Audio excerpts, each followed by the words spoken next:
anak-anak atau remaja yang mencoba rokok, memulai merokok itu di usia yang dini, semakin awal dia memulai mencoba rokok atau merokok, kemungkinan dia akan ketergantungan itu akan semakin besar. Even yang cuma coba-coba tadi, nanti ketika dia dewasa, kemungkinan dia jadi perokok aktif yang udah dependensi itu akan semakin besar. Itu bahayanya juga.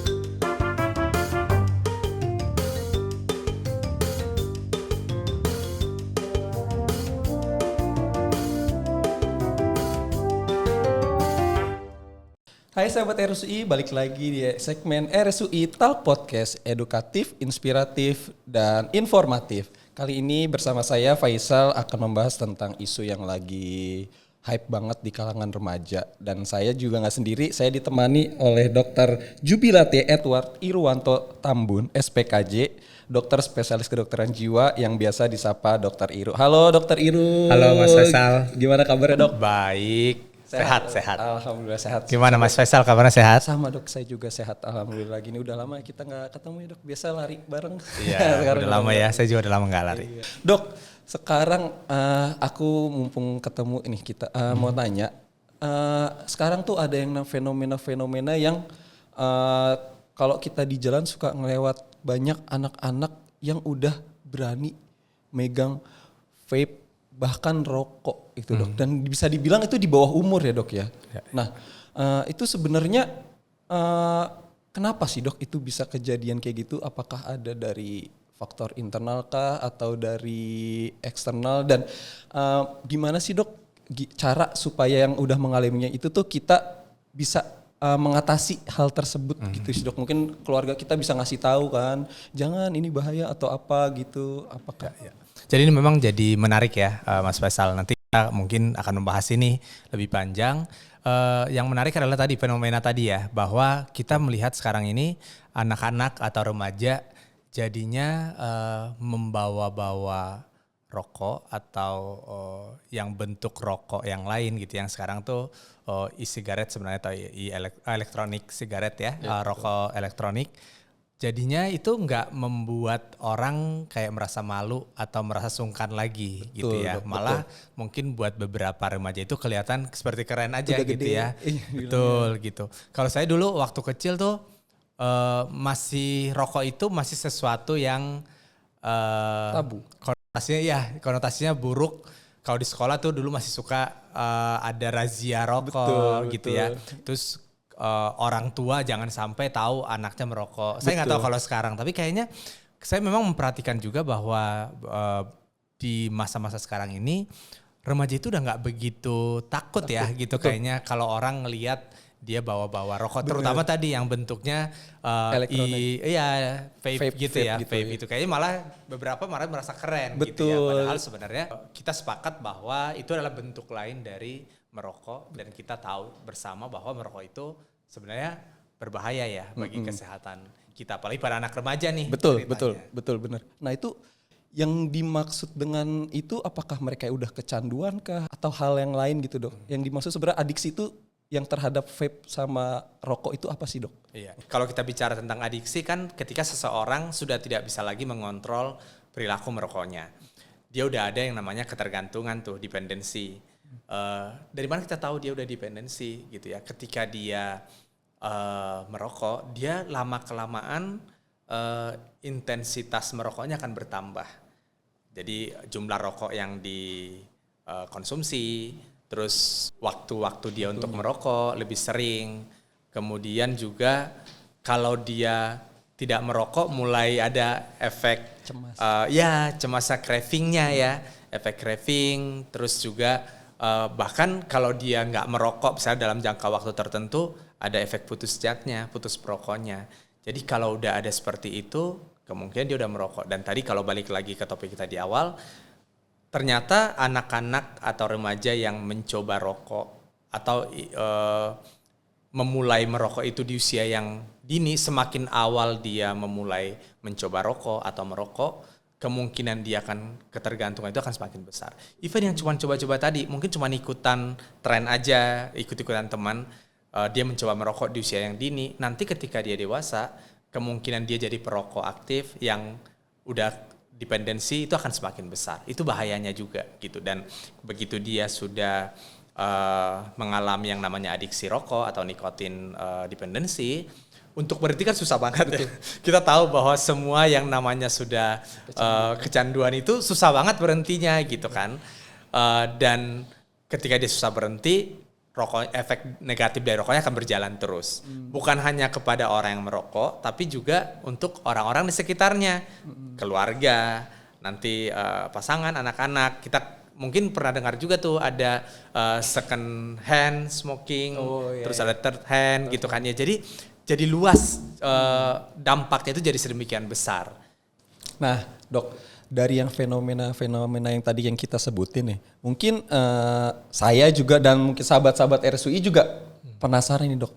Faktor apa sih, Dok, yang menyebabkan orang tuh bisa kecanduan merokok sama vape nih, Dok? Terutama di remaja ya, Dok? Ya. Gitu. Ya, jadi banyak faktor memang yang bisa mempengaruhi seseorang itu bisa mengalami kecanduan rokok, termasuk yang bentuknya vaping ya tadi ya. Itu ada faktor internal, ada faktor eksternalnya.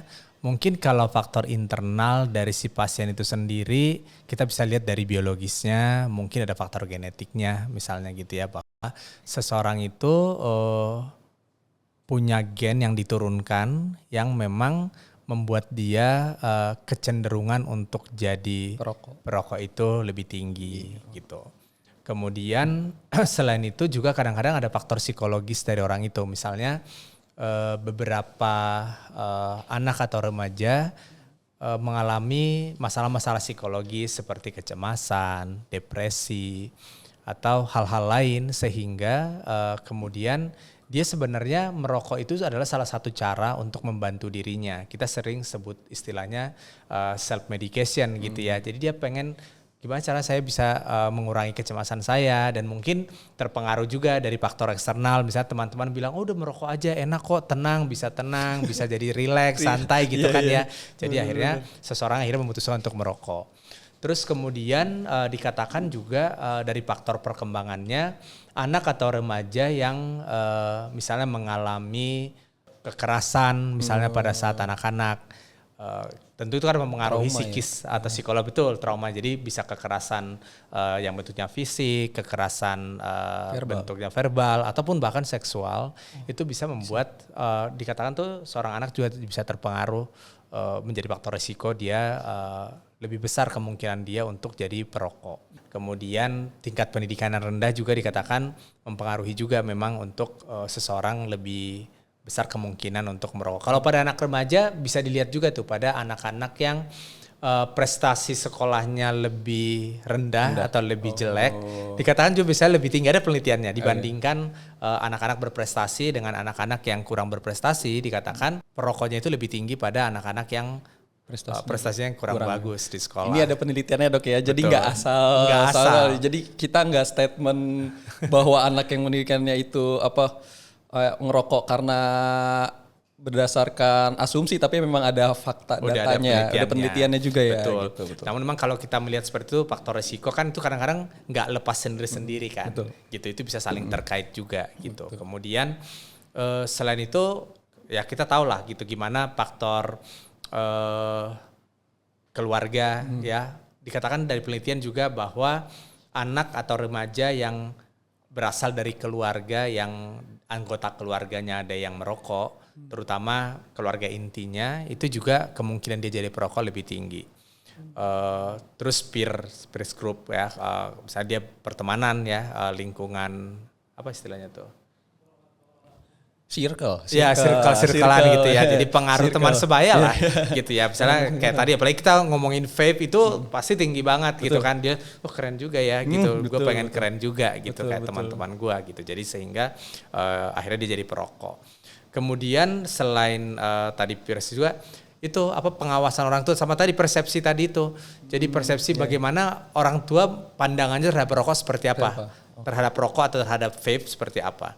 Kalau orang tua yang melihat itu sesuatu yang biasa, anak juga akan merasa itu oke gitu. Tapi kalau misalnya orang tua strict gitu ya, rokok bahaya, vape juga nggak boleh, biasanya anak-anaknya juga akan cenderung internalisasi pemahaman itu, nilai-nilai value tersebut. Jadi kalau dari penelitian juga dikatakan semakin dini, tadi udah saya sampaikan, semakin dini dia mencoba rokok, kemungkinan dia jadi nicotine dependence lebih besar. Dikatakan tuh termasuk jumlah dia merokok ya. Jadi kan saya udah bilang tadi di awal bahwa yang mencoba-coba pun sebenarnya berisiko gitu. Jadi jangan berpikir wah saya cuman nyoba-nyoba doang deh gitu kan, cuman pengen tahu rasanya gimana. Ternyata itu berisiko. Walaupun memang mungkin risikonya akan lebih besar lagi kalau dia merokok lebih banyak, lebih sering. Jadi dikatakan tuh misalnya yang merokok sampai setelah dia merokok sampai 100 batang, kemungkinan dia suatu saat akan jadi perokok aktif itu lebih tinggi gitu. Jadi atau misalnya yang merokok 10 batang per hari, kemungkinan dia dependensi terhadap nikotin akan lebih tinggi dibandingkan yang lebih rendah gitu. Jadi seberapa banyak merokok, seberapa sering itu juga akan mempengaruhi gitu. Terus faktor lingkungan, regulasi mungkin ya itu kan pasti akan berpengaruh ya. Betul. Gitu. Gimana kemudahan untuk mendapatkan rokok, terus aturan-aturannya seperti apa, siapa yang boleh merokok, terus iklan nih, ini salah satu nih, advertising.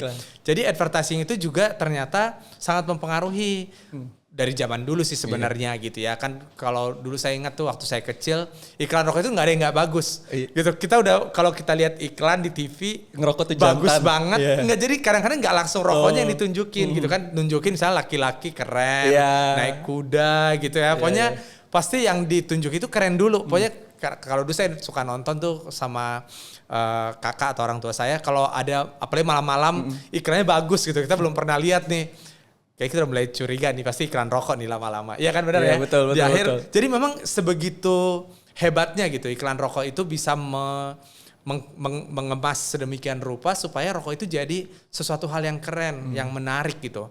Dan kita tahu bahwa anak-anak remaja kan sangat mudah ya, dia belum begitu firm gitu untuk value yang dia anut sehingga masih mudah terpengaruh. Betul gitu. Jadi iklan. Makanya sekarang itu kan sebenarnya dengan regulasi pengiklanan yang diperketat terkait rokok, sebenarnya itu juga ngebantu untuk mengurangi risiko anak-anak atau remaja bisa terpengaruh untuk berokok. Oh gitu. Nih dok. Nah terus nih dok, kalau misalnya ada orang yang datang ke Dok Iru nih, terus gimana sih cara Dok Iru itu mendiagnosa dan menanganinya, tahu kalau misalnya dia itu udah mulai di tahap adiksi nih si remaja-remaja ini nih kalau yang datang ke Dok Iru gitu. Ya. Jadi jujur sebenarnya pasien-pasien psikiatri yang datang khusus karena dia pengen berhenti merokok itu ke saya pribadi itu belum banyak gitu.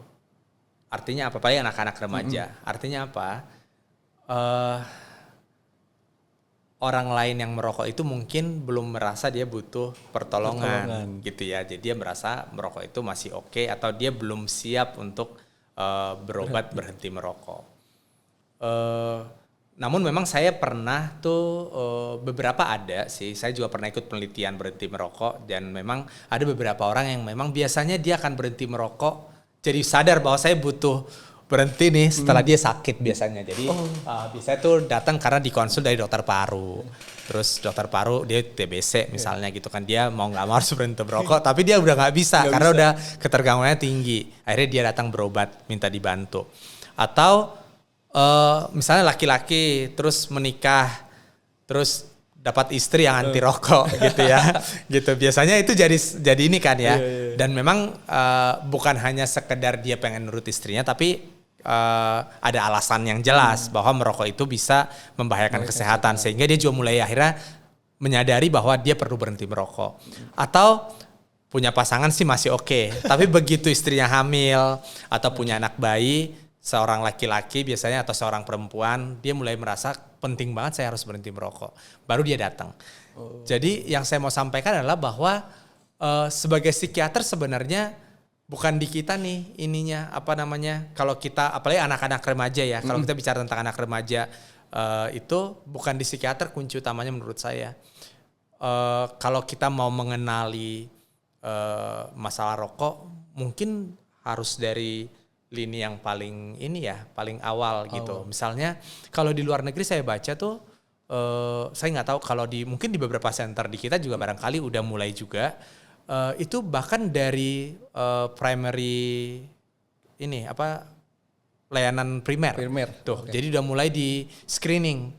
Misalnya anak-anak, bisa remaja ya, itu udah di screening tuh tentang rokok. Apakah dia udah pernah mencoba rokok, apa dia terpapar rokok, bahkan keluarganya juga ditanyain, misalnya ayahnya merokok atau enggak, di keluarga ada yang merokok atau enggak. Karena dari sana justru gitu kan kita mau, tadi udah sepakat dari awal, semakin muda dia mencoba rokok kan semakin tinggi dia risiko dia akan jadi perokok nantinya gitu. Jadi memang harusnya dari awal tuh, dari layanan primer. Terus biasanya dokter anak, ya kan? Kalau kita bicara tentang anak remaja, kan anak remaja datanya berobat ke dokter anak. Mungkin ada baiknya tuh, mulai kayak ada awareness yang tinggi gitu ya dari kita semua menyadari bahwa penting kita mulai screening sejak awal terkait rokok atau vaping ini. Terus selain itu mungkin nanti gimana cara kita mengenali dia udah ketergantungan apa enggak. Ada beberapa kuesioner atau tools yang memang sebenarnya udah ada gitu kan. Kita ada yang mudah lah gitu untuk sekedar tahu, oh ini kayaknya ada kemungkinan dia udah ketergantungan rokok nih. Biasanya pertanyaannya kayak yang mudah-mudah tuh, misalnya kayak kalau bangun pagi seberapa lama dia akan mulai merokok. Gitu kan. Misalnya kalau sebelum sejam dia udah harus merokok, ya udah tinggi banget tuh ketergantungannya. Atau misalnya kayak kadang-kadang pokoknya kalau saya mau ke lingkungan atau situasi yang nggak boleh merokok, saya akan merokok lebih banyak dulu, gitu kan. Jadi saya udah tahu nih saya nggak bisa merokok nanti selama sejam atau 2 jam, saya merokok dulu banyak, gitu. Atau misalnya kayak beberapa orang udah mulai ini nih, dia ketergantungannya tinggi pada rokok. Kalau dia stres atau apa, dia carinya rokok. Gitu. Pelariannya ke rokok. Ke rokok. Jadi itu beberapa pertanyaan biasanya yang bisa ditanyakan untuk mengetahui dia udah dependen belum gitu, udah ketergantungan apa belum gitu. Tapi sebenarnya menurut saya jangan tunggu sampai dia ketergantungan gitu. Dari awal tuh udah screening aja, pokoknya udah terpapar rokok. Jadi nanti cara kita untuk supaya anak-anak dan remaja ini nggak sampai jadi perokok aktif nantinya, sejak awal udah ditanamkan tuh, diedukasi gitu ya, bahaya rokok. Semuanya dijelaskan gitu ya, sehingga dia punya pengetahuan yang cukup gitu ya, bahwa merokok itu nggak baik buat saya, nggak baik buat kesehatan saya gitu, sehingga nanti dia nggak akan mencoba merokok atau nggak akan jadi perokok aktif nantinya. Sama kita juga suka tanyakan tuh misalnya gejala-gejala putus rokok. Jadi kalau nggak merokok gimana, ada keluhan nggak gitu ya, misalnya kayak beberapa kan kalau nggak merokok dia jadi mudah marah, jadi kayak cemas, gelisah. Kalau pada perempuan juga mungkin mereka akan bilang nafsu makan saya jadi meningkat nih kalau saya nggak merokok gitu. Itu beberapa gejala putus rokok memang yang sering gitu ya. Jadi kita bisa tanyakan juga, ada nggak kalau nggak merokok mengalami gejala-gejala seperti ini gitu kan. Jadi kita makin bisa tahu bahwa dia kayaknya nih udah ketergantungan nih. Kalau itu screeningnya, tapi kalau diagnosisnya ya tentu ya kita mesti lakukan pemeriksaan, wawancara, dan sebenarnya ada juga tuh pemeriksaan, bahkan kita bisa periksa kadar nikotin dalam darahnya gitu ya. Ada tuh alatnya, saya lupa namanya, tapi yang ditiup tuh. Terus bahkan sebenarnya, tapi kayaknya kalau di setting klinis jarang dipakai, mungkin di penelitian kali ya. Saya waktu itu ikut penelitian, bisa juga diperiksa dari darah langsung kadar nikotinnya gitu ya. Jadi mengetahui, kalau yang ditiup itu, itu kalau rokok yang ada asapnya. Jadi dia yang di kadar CO2 dalam saluran pernapasannya yang diperiksa. Gitu. Kayak gitu. Ini menarik juga nih. Saya juga baru tahu ternyata di perempuan tuh kalau putus rokok aja bisa nambah nafsu makan ya. Sebenarnya bukan cuma perempuan, laki-laki juga. Tapi kan biasanya jadi isu buat perempuan terutama ya. Laki-laki biasanya tolong dicatat ya sahabat, bukan cuma buat perempuan tapi buat laki-laki juga. Gitu. Cuma kan perempuan bisa lebih concern sama penampilan, sama kenaikan berat badan gitu ya. Jadi mereka mungkin kalau ada gejala itu buat mereka itu cukup mengganggu gitu. Betul. Nah, kalau misalnya buat orang-orang nih dok, yang udah kena adiksinya nih, ada nggak sih cara buat pencegahannya buat teman-teman mungkin remaja-remaja di luar sana nih yang mau dan bahkan tuh nggak mau kesampaian kayak gua nggak mau jadi ini pecandu rokok kayak gitu atau terkegantungan sama rokok gitu. Ada gak sih dok cara-cara pencegahannya gitu? Atau bahkan yang udah mau berhenti gitu, stop gitu. Ada gak cara-cara pencegahannya? Iya, kalau pencegahannya mungkin tadi itu ya. Jadi misalnya memang sejak awal diupayakan dia punya pengetahuan yang cukup, bisa dari orang tua, dari guru, memberikan edukasi supaya dia tahu persis gitu bahwa merokok ataupun vape itu nggak baik buat kesehatan dia. Kemudian tentu dia juga diajarin gimana cara, kan tadi saya sempat sampaikan bahwa seringkali merokok itu jadi self medication ya gitu, cara dia membantu dirinya. Berarti pada anak remaja kita bisa ajarkan dia gimana sih cara mengatasi kalau dia lagi ada masalah atau konflik gitu ya, atau ada mengalami gejala-gejala psikologis gitu yang nggak enak. Jadi mengajari problem solving, coping mekanisme yang sehat gitu kan. Terus bagaimana mempunyai relasi yang baik, komunikasi yang baik, itu yang kita ajarkan pada anak-anak dan remaja. Supaya dia nggak berpikir bahwa rokok jadi solusi buat masalah dia gitu. Terus mungkin ini ya, saya juga jadi teringat tuh, seringkali tuh stigma negatif terhadap masalah kejiwaan atau berobat ke psikiater atau dokter jiwa itu masih tinggi ya, kayak di masyarakat gitu.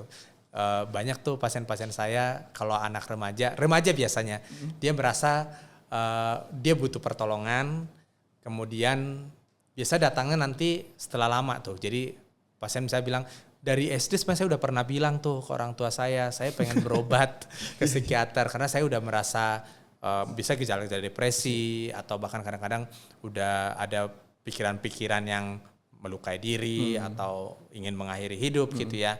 Tapi begitu dia sampaikan ke orang tuanya tiba-tiba panik gitu kan. Anak saya kenapa? Betul, dan kemudian orang tua kayak takut banget gitu dengar kata psikiater, dengar kata psikolog itu kayak entahlah dalam bayangannya mungkin udah gimana gitu ya, sehingga akhirnya nggak mendukung gitu si anak untuk mencari pertolongan yang justru sebenarnya dia butuhkan. Akhirnya dia mencari pertolongan dari cara yang lain ya kan.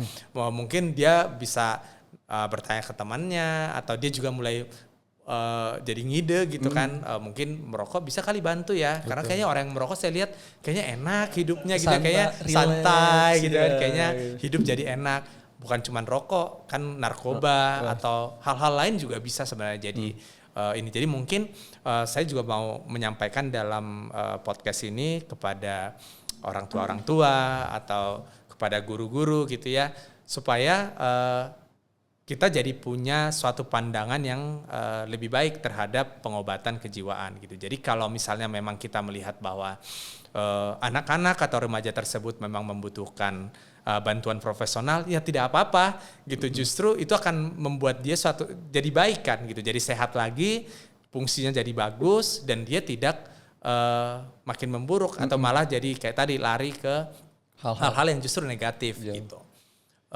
Kemudian kalau pengobatannya kita bicara misalnya dia udah kadung merokok, udah cenderung merokok, udah merokok, terus sudah tergantungan, apalagi ya mau nggak mau diobatin gitu ya. Kadang-kadang itu yang saya bilang tadi, orang pecandu rokok itu awalnya dia hanya berpikir saya pengen ngerokok gitu kan ya. Nanti setelah itu dia berpikir saya harus merokok, udah craving nih gitu kan. Saya nggak bisa, saya harus merokok nih. Kalau nggak merokok saya kacau gitu ya. Nanti lama-lama dia akan bilang saya butuh rokok. Jadi bukan lagi masalah ingin, dia udah merasa rokok itu jadi kebutuhan. Mungkin itu jadi kebutuhan yang lebih tinggi dibandingkan makan atau minum barangkali kadang-kadang gitu. Jadi kalau sudah mengalami yang namanya ketergantungan itu susah memang pengobatannya, tapi dan kadang-kadang dia merasa udah nggak butuh berhenti, kecuali yang tadi saya bilang kadang-kadang udah sakit dulu atau ada situasi yang kadang-kadang saya nggak taw tuh sekarang kalau mau masuk polisi atau militer boleh merokok nggak ya? Kayak ada kan ya gitu. Jadi misalnya kayak gitu tuh. Jadi misalnya kalau remaja begitu dia mau daftar, misalnya dia pengen bercita-cita jadi TNI atau polisi gitu ya. Kemudian dia baru tahu, aduh saya nggak bisa merokok nih. Baru datang minta pertolongan. Kalau biasanya kalau nggak ada apa-apa, orang nggak cari pertolongan gitu. Harus kan. ada triggernya dulu. Harus ada sesuatu dulu yang memaksa dia untuk berhenti merokok. Jadi memang orang-orang kalau dengar kata narkoba mungkin kayaknya langsung serem. Tapi kalau dengar kata rokok seringkali kayak nggak begitu ya kayak biasa aja. Padahal faktanya rokok itu salah satu zat yang paling adiktif sebenarnya. Makanya kita bisa melihat orang susah banget berhenti merokok. Ya. Gitu. Jadi kalau udah pengobatan memang agak susah ya, tapi bukan berarti nggak bisa. Ada beberapa cara yang bisa dilakukan untuk seseorang bisa berhenti merokok. Karena merokok itu yang paling penting, salah satunya adalah motivasi dari si orang itu sendiri untuk dia mau berhenti. Jadi salah satu pengobatannya kita ada sebut tuh kalau di psikiatri motivational interviewing. Jadi kita meningkatkan motivasi dia untuk mau berhenti. Jadi udah mulai nih, udah kayak ada kesadaran. Jadi kita mulai tingkatkan lagi tuh supaya dia makin yakin, makin besar gitu keinginannya untuk berhenti merokok. Karena itu salah satu faktor. Mungkin beberapa pernah kita dengar bahwa nggak berobat tapi bisa berhenti. Yaitu karena keinginannya dari diri ya kuat banget, motivasinya kuat banget gitu. Itu bisa berhasil memang. Cuman kadang-kadang kan orang nggak punya motivasi sekuat itu kan gitu. Makanya kita butuh bantu untuk tingkatkan lagi motivasinya.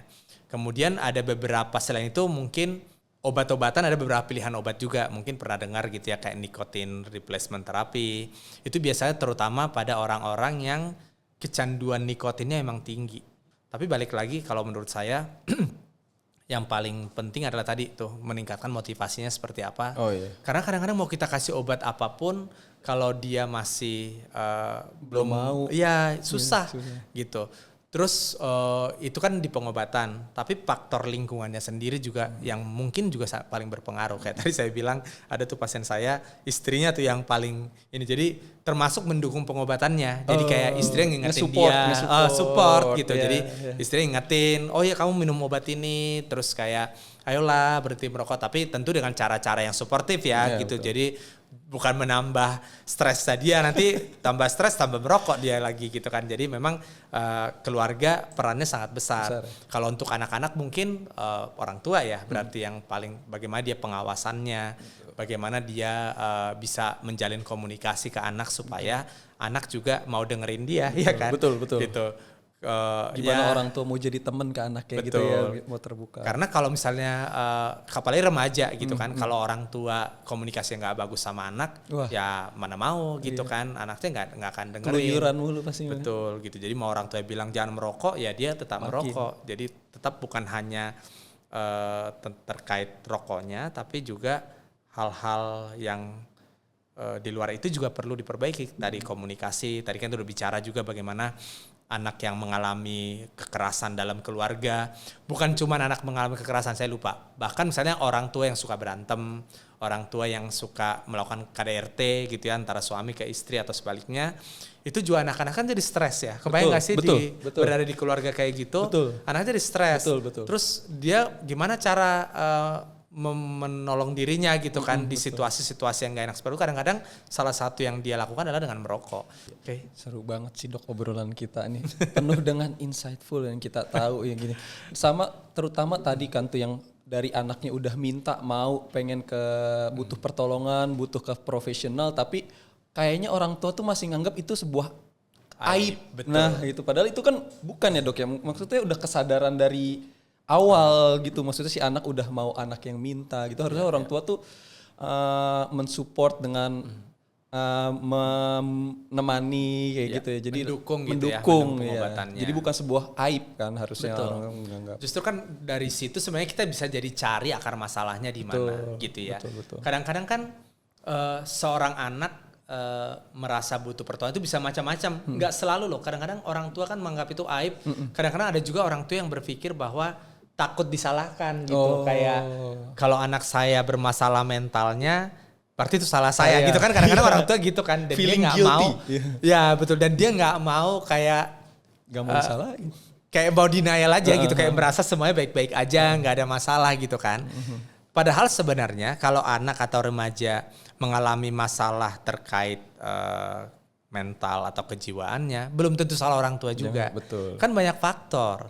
Bisa jadi di sekolah orang tua yang baik juga anaknya bisa loh bermasalah mentalnya. Atau bisa faktor genetik kan, gitu. Misalnya memang di keluarga itu ada secara genetik ada depresi, ada kecemasan, dan anak itu merasa akhirnya muncul gejalanya di anak tersebut. Bukan salah siapa-siapa kan, nggak ada yang salah gitu. Orang tuanya udah mendidik dengan baik, udah memberikan kasih sayang cukup, tapi anaknya bisa juga tetap mengalami yang namanya depresi atau cemas atau yang lain gitu. Jadi mungkin karena itu kali saya beberapa kayak menangkap tuh orang tua itu kayak takut gitu, kayak aduh kayaknya kalau anak saya bermasalah berarti saya bermasalah dong gitu kan ya. Padahal belum tentu sebenarnya.